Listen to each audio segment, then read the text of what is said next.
For this little 10-foot teepee, this took me about a year to produce, and I'm still not done yet.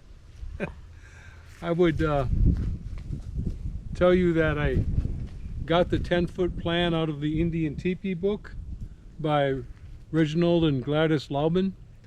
I used to know what page it was found on, like 300 and 300. There we go. Well, look at that. Page 235. Page 235. I did this by, well, I've been making teepees for a while, but I wanted to have a camouflage teepee.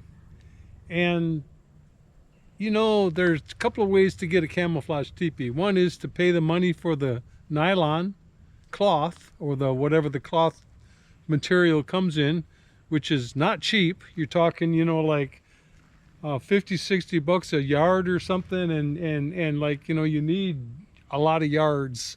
Okay, so and using plastic tarps like the blue ones, that's a mortal sin when it comes to teepees. So we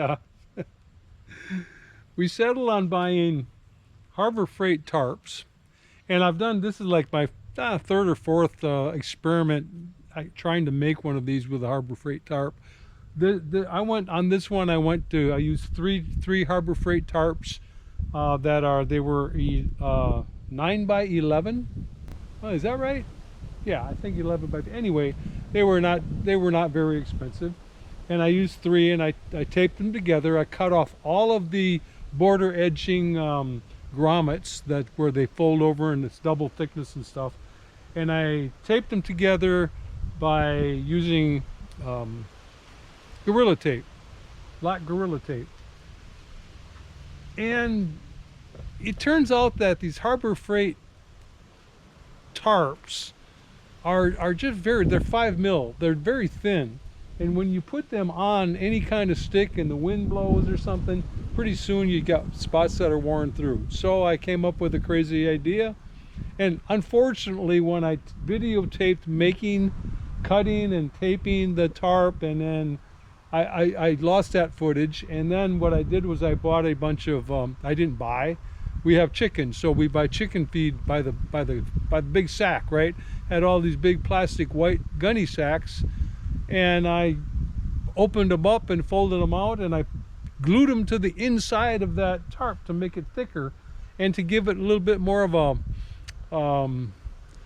bright, shiny feel on the inside when you're on the inside, rather than looking at the inside of a green tarp when you're in your lodge.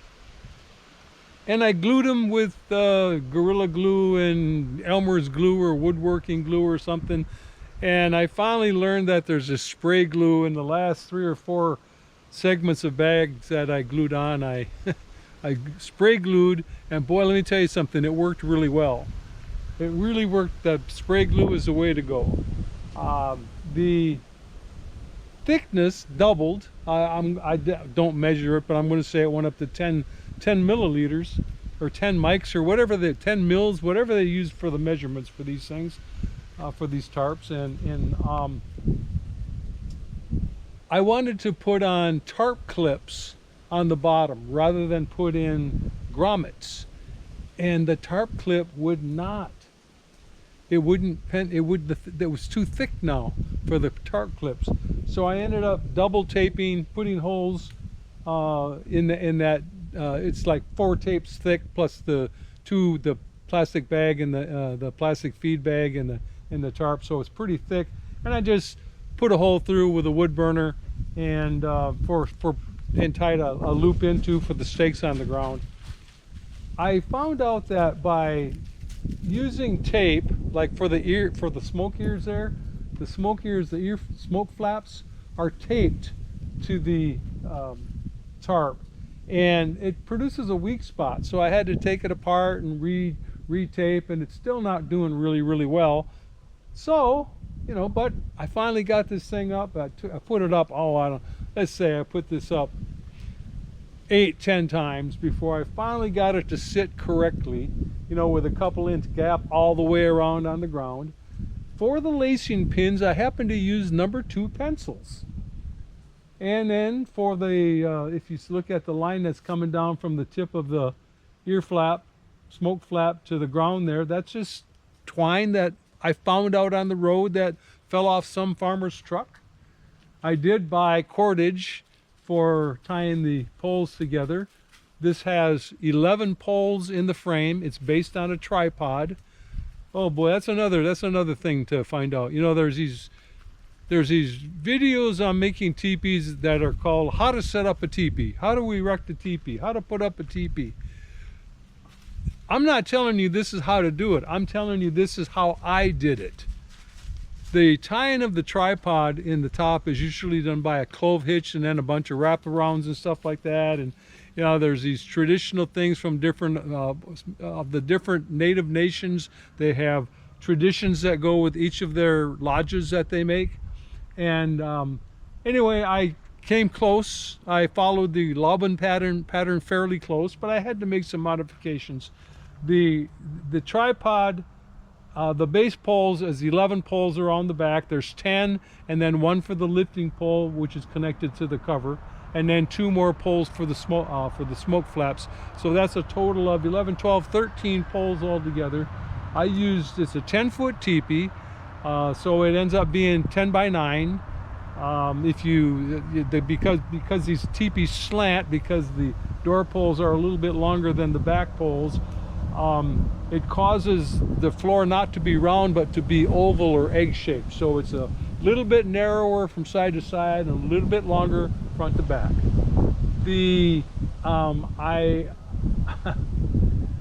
Let me see. Okay. Well, what I still have left to do, I still have a liner to put in, a door to put on, and to furnish it for a place to sleep. This is good for a couple of people, maybe a couple of people with a couple of kids or a couple of dogs, but this is by far the smallest teepee that you really want to make is 10 foot. It gets a little bit, it's very hard for me to crawl in there. The hole is so low. I've had knee and hip implants, and it's hard for me to get in and out, but I can do it. But once I get in, I want to stay for a while. Plastic does heat up. The sun does degrade it. So, but you know, for the money that I have in it, the stakes around the bottom I bought from Harbor Freight. For the money that I have into it, which is less than $100, and I mean way less than $100.